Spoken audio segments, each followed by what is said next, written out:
Ladies and gentlemen, hello and welcome to the news postcard on TayNinhTV with some last events in our province as well as nationwide. And now we come into details. Ladies and gentlemen, on the afternoon of March 6, 2025, the Standing Committee of the Vietnam Philippine Front Committee of TayNinh Province held a conference to implement the law on road traffic order and safety in 2024 and documents regulating traffic order and safety.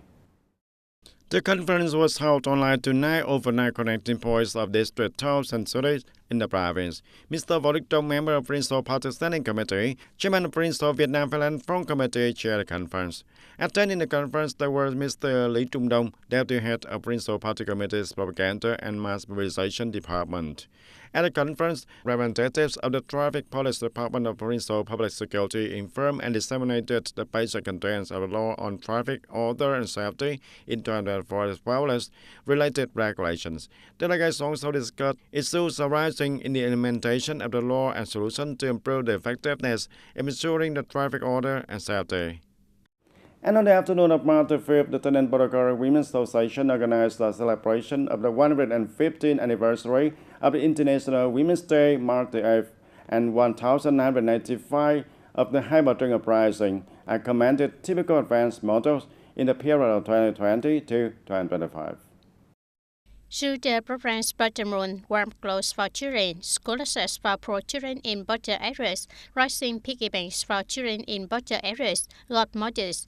In the period of 2020-2025, 20 members were awarded the title of Emulation Soldier at the grassroots level. 48 members were awarded the title of Advanced Soldier.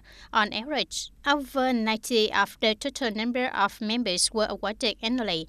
At the conference, the provincial border government commended and rewarded for individuals with outstanding achievements over the past 5 years. On this occasion, the provincial border government and representatives of departments, officers, and 16 grassroots units presented flowers and congratulated on female members on International Women's Day, March 8. And also on March 6th, the Provincial Police organized a training course on vehicle registration and skills in using vehicle registration management software for the commune-level police. Attending the course was Colonel Trần Văn Luận, Deputy Director of the Provincial Police. During 5 days from March 6th to the 10th of 2025, the trainees were introduced by the reporter of the Traffic Police Department of the Provincial Police and thoroughly grasped the core contents in Circular Number 79 dated on November 15th of 2024 of the Ministry of Public Security, regulating the issuance and revocation of the vehicle registration certificates, license plates for motor vehicles and specialized motorbikes. Circular Number 80 dated on November 15th of 2004 of the Ministry of Public Security stipulates the procedures for renting and revoking vehicle registration certificates, license plates of motor vehicles, specialized motorbikes, etc. In addition, the trainees will practice accessing the vehicle registration system software, practicing using the software and operate directly on the computer. At the end of the training period, the trainees will be tested on theory and practice proficiency on the computer, ensuring that each trainee after training can perform well the task of vehicle registration at the unit. On March 5th, the Women's Union and the Labour Federation of Hai Thanh Thao organized a gathering to celebrate the 115th anniversary of International Women's Day and the 1980 anniversary of Hai Bà Trưng Uprising.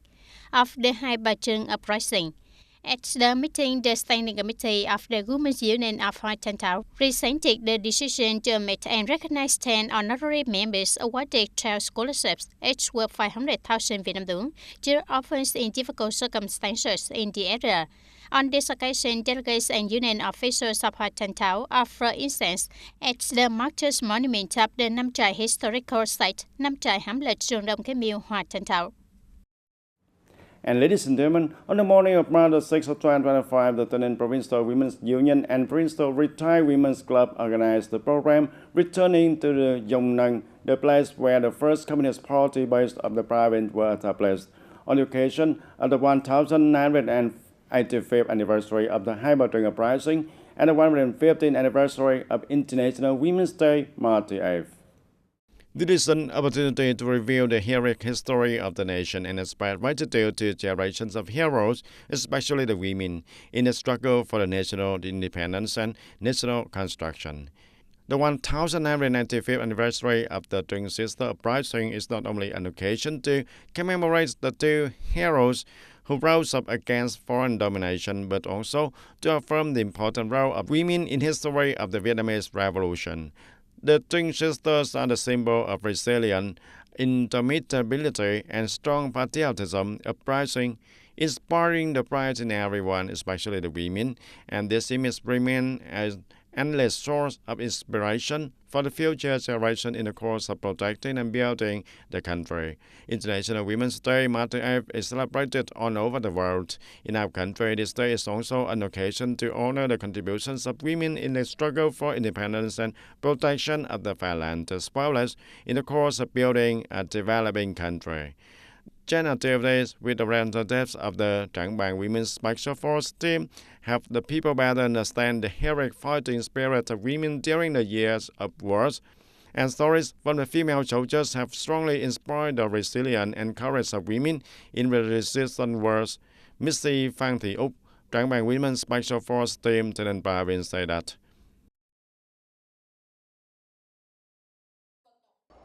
In the past, the process of operation was like that. So after the day of peace and national reunification, I must say that I was very happy. Now that we are old and weak, Mr. Úc reminds the young ones to try to follow the example of previous owners and generations to take a career. We are very excited, happy to return to our original unit, creating an environment as well as memory for the women in the next group to know the pride of the women who went before. For us, the young generation now feels extremely proud of the achievements of the previous generation, and through which we also promise to always try our best in the work and study to be worthy of the merits that the previous generation have sacrificed for the independence today. Another meaningful activities in the ceremony was the donation of a stone bench from the Tây Province Retired Women's Club to the Yong Nam Rally site. This is not only a material gift but also a symbol of gratitude for revolutionary legacies. And this event not only helps everyone look back at the glorious past of the country, but also reminds them of the responsibility to continue the tradition, contributing to building an increasingly developed, eco and progressive society.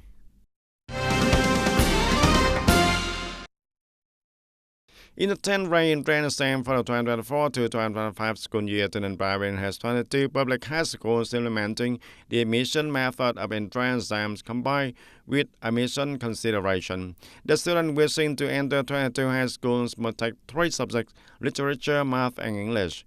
And the test scores of the subjects are calculated on a 10-point scale. Literature and math are tested in essay form. English is tested in multiple choice form. The method of calculating the score for high schools that organize admission in the forms of entrance exams combined with admission consideration is 70% and 30%.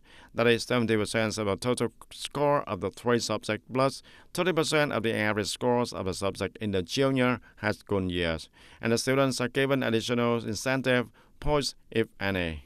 And the admission principle for this form of exam is when the students have taken only required exams, have not violated the regulations to the extent of the cancelling the exam, and the exams have a score of 1 point or higher. In the first 2 months of 2025, banking activities in the province continue to maintain stability. Total mobilized capital by the end of February is estimated at 74,400 billion Vietnam dong, of which savings deposits still accounts for a large proportion, reaching 47,600 billion Vietnam dong. Lending activities recorded stable growth with total outstanding credit balance reaching 106,800 billion Vietnam dong, a slight increase compared to the beginning of the year. In particular, preferential credits continue to be promoted with a total outstanding balance of 8,279 billion Vietnam dong, focusing on the fields of agriculture, rural areas, export, and supporting small and medium enterprises. In general, the banking system in the province maintains stable role, ensuring capital sources to serve the economy and priority areas. And after more than 3 months of implementing the rice cultivation cooperation model between Vietnamese enterprises and Cuban farmers, the vast rice fields in Los Plácidos district of Pinar, the Rio province of Cuba, have entered the harvest season, and it is an outstanding achievement in the cooperation in the agricultural sector between the two borderline countries of Vietnam and Cuba. This is an outstanding achievement of cooperation in the agricultural sector between the two border countries of Vietnam and Cuba. After more than 3 months of piloting the rice cultivation cooperation model between Vietnamese enterprises, Agri-VMA Limited Liability Company, and local Cuban farmers, the first 16 hectares of CT16 rice variety planted out of a total of 1,000 hectares have yielded results beyond expectation, with an average yield of over 7.2 tons of rice per hectare. And one of the Cuban farmers selected to implement the cooperation model with Vietnam, and with your rice variety, I was really surprised when it came to harvest. All Cuban farmers will look at and admire this result. And thank you for Vietnam's support and technical assistance. I feel very happy. The project is a country step to realize the agreement between the Ministry of Agriculture and Environment of Vietnam and the Ministry of Agriculture of Cuba, started during the visit to Cuba by General Secretary and President Tulam in September of 2024. Agri-VMA company was coordinated with the Cuban state to implement 3 pilot models. Agri-VMA is completely proactive in rice cultivation on 1,000 hectares, providing materials and techniques to Cuban farmers and selling, supplying seeds, fertilizer, pesticides, machinery, and technical support to Cuban households also. The project initially encountered many difficulties when the local soil lacked phosphorus and potassium, and causing a large amount of fertilizer to be used, along with a lack of machinery and equipment. However, with the efforts of Vietnamese and Cuban engineers, the new hybrid rice variety of CT16 has produced a high yield of about 7.5 tons of rice per hectare. It's expected that 1,000 hectares of rice grown by Agri-VMA will yield over 10 tons of rice per hectare when they harvested next May, and exceeding the previous yields of Cuban farmers and businesses, which was only about 3 tons rice per hectare.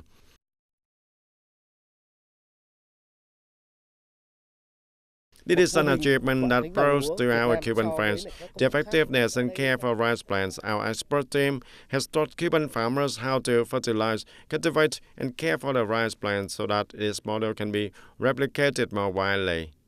This is a very important achievement in agricultural cooperation between Vietnam and Cuba, and the Vietnamese embassy in Cuba was always closely follow the project's progress to help resolve difficulties for businesses, and today we have witnessed the first successes. I believe that this rice production model will continue to be successful and will be expanded to many other localities in Cuba.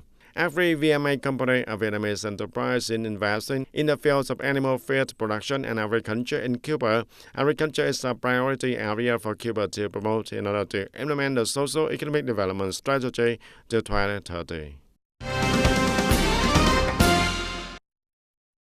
Recently, Deputy Minister Nguyễn Chí Dũng had chaired a meeting with ministry and branches to give opinions on a draft decree replicating Decree number 94 of 2020 of the government, regulating preferential mechanisms and policies for the National Innovation Center. Agreeing with the establishment of a fund called the National Innovation Fund, the Deputy Prime Minister said that having a fund is necessary to easily attract resources, and forming a fund is an important issue to implement the Resolution number 57, proposing that ministry and branches support each other so that the center can operate effectively.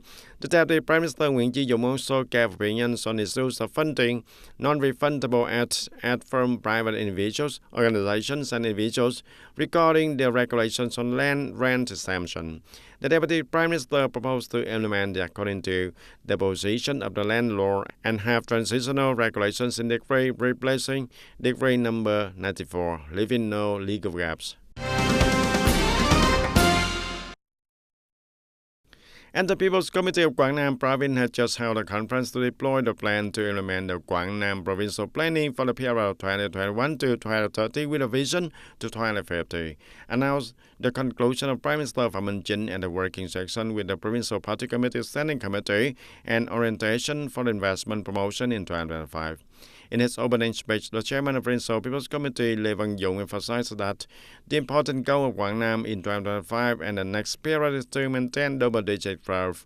And to achieve this goal, the province will focus on promoting traditional growth drivers, especially attracting investment.